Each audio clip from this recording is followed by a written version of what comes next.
how much I love Journey Spice. Journey Spice, non-GMO, no salt, no sugar, just all sorts of goodness and smart, environmentally friendly packaging. Pinch the top, take it off. Food tastes better. Comes in singles, 2-packs, and 4-packs. It's Journey Spice. Find them at Amazon.com. Time for Denver's best sports talk with the Altitude Daily. This is the Altitude Daily Podcast. Everything you can't miss from today on Altitude Sports Radio. Mosher, Lombardi, and Kane. The way that they went about signing guys of the 16, in the same way they did with their 53-man roster, that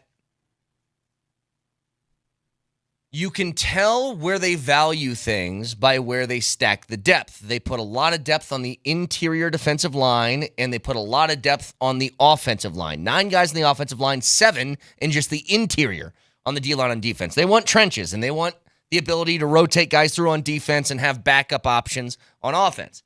Well, where did they have that on the practice squad? Very obviously inside linebacker. They kept 3 of them, including, thank God, Lavelle Bailey, because I think he's really good. So and do he's I. probably going to play this year.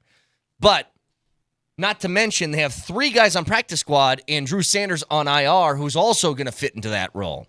So I think this translates to we're comfortable, and they should be, with Greenlaw and Singleton, but very aware that Singleton's coming off a major injury, and Greenlaw has been doing that for back and forth in his whole career. So they wanted to stack some depth there, which I think is smart. I'll tell you what I find interesting is the fact that they kept Caleb Lohner around.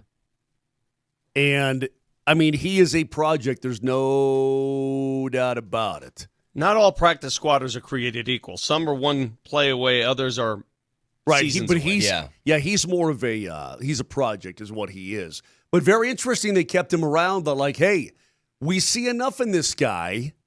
You know, he only played a tiny bit of college football that we think that maybe we can make something out of him. I think it's pretty cool, to be honest with you. I'm rooting for a guy like that. I think you should. I don't know if he fashions him as like the huge, big body Jimmy Graham type guy, red zone threat, blah, blah, blah, just somewhere down the line. And they brought back guys that we like, too. I mean, Turner Yell obviously has been around, Sure. but he's back. But Bandy got an opportunity. As he always does. Throckmorton. Quentin Newsom got an opportunity. Throckmorton got an opportunity. You talked about the linebackers. So A.T. Perry. He was probably the last wideout cut. He got an opportunity. Sam Ellinger, by the way, is back as well, which I mentioned this yesterday. If it ever comes down to we're going to have to play Sam Ellinger in this game, then your season's probably screwed already. But it's a nice thing to have in your back pocket. The Altitude Daily. The Morning Sprint. Oh, baby, I'm nervous. I am not excited about Marvin Mims Jr.'s injury yesterday. I was already reticent with regards to Marvin Mims' slow starts historically under Sean Payton as the play caller. It seems like it's always taken some time to get the Marvin Mims Jr. package activated offensively, namely like 5, 6, 7, 8, 9 games. Well, maybe that now is delayed even by a week or two, which I don't like. Because what is Marvin Mims Jr. different than just about every other receiver in this wide receiver room for the Broncos? He makes you multiple. And what else does he have? He's got make you miss, legitimate speed.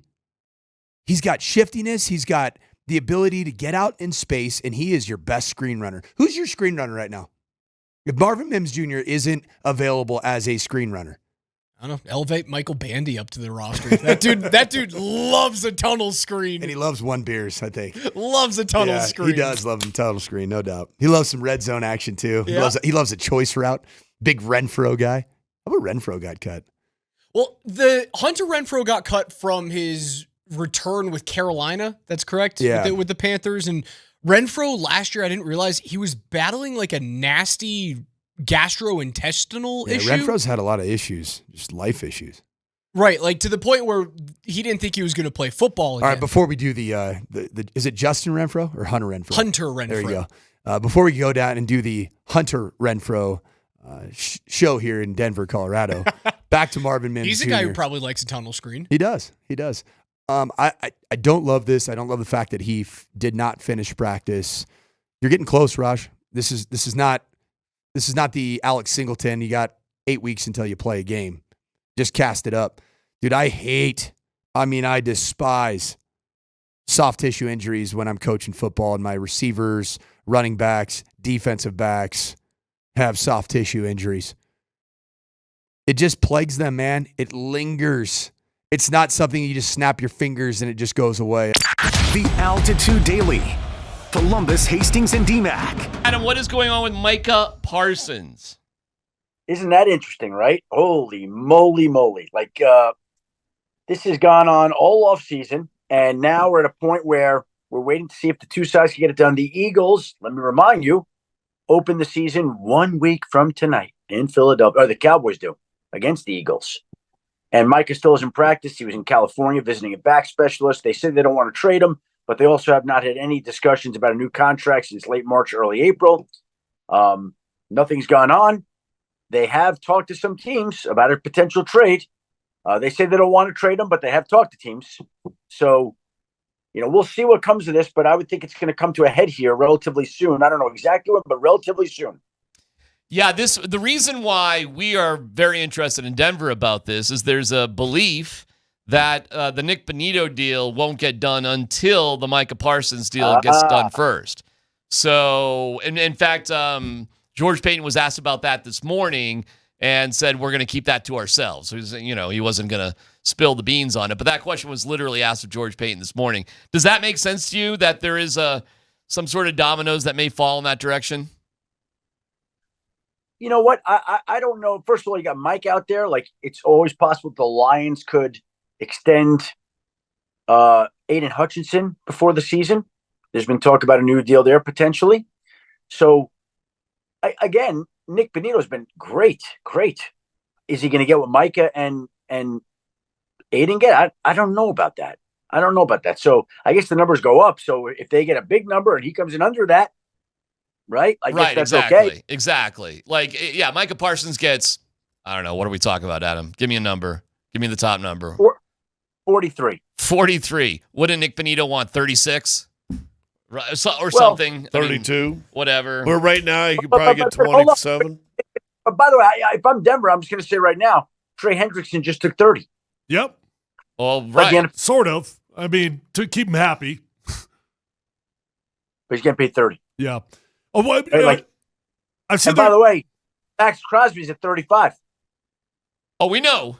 We're quite aware now. What? All right. Where do you think Nik Bonitto fits with all these guys? I don't know. He's a great player. I'm not arguing that. We're trying to figure out what the number is, right? We're not here to debate whether he's great. He's a great player. He's a great player. What's the number? I don't know. I don't think it's. My point is, I don't know that Mike is relevant. That's my point. Gotcha. I don't know. Now to Nik Bonitto, he might think that. That's fine. I got it. But I would say the Broncos probably would say we don't need to see Micah's new deal to have any better idea of Nik Bonitto's value. That's what I would think on the outside. If Micah Parsons does get traded, what do you think that value is?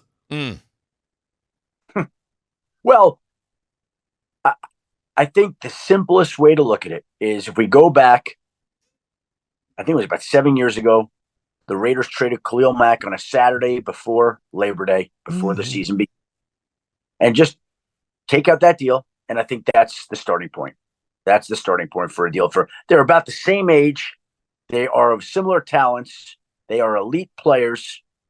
And I think Khalil went for like a couple of ones and a few other picks, but then they got back Khalil and some pick. Like, it was a whole convoluted thing. So I don't know how you boil down the deal, but in the end, it probably came out to be about 2 ones.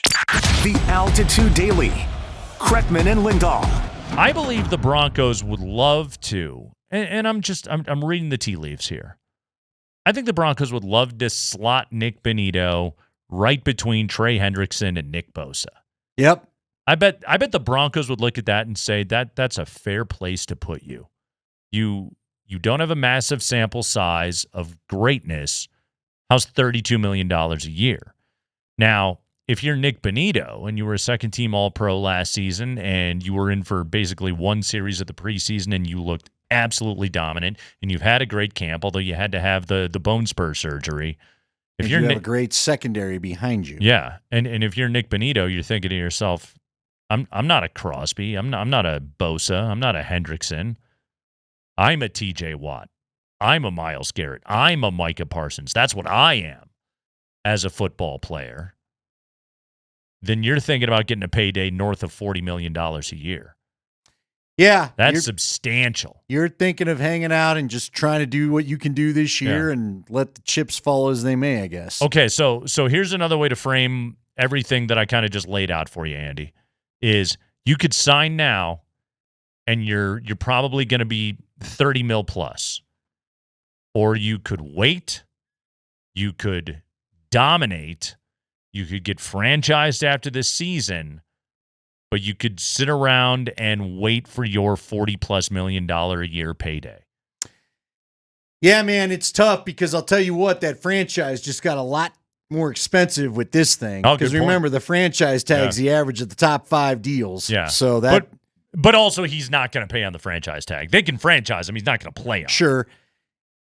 If you're the Broncos, see, this is all, and just so people know, this is all up to Nik Bonitto. Because I am sure George Payton said in his conference call today, they've had quiet negotiations. He's going to keep them quiet. Everybody seems to feel like things are in a positive place. Nick didn't sit out any games or miss any time, other than because of the bone spur surgery. But he didn't, according to Sean Payton, Sean told him to do that. And the medical people told him to do it. Bonitto, don't keep fighting through it. Bonitto's done right by the team. He's done right by the team, so everybody seems kumbaya right now. Yeah. If you're the Broncos, I'm sure you'd love to sign this sucker right now before it gets any more expensive. Right. Because you did just mention Will Anderson. There's another contract that's going to add a few dollars to the pot. Sure will. You've been listening to the Altitude Daily. Catch us live weekdays on 92.5 FM, the Altitude Sports Radio app, twitch.tv/AltitudeSR, youtube.com/Altitude Sports Radio, and your favorite smart speaker. Say Altitude Sports Radio.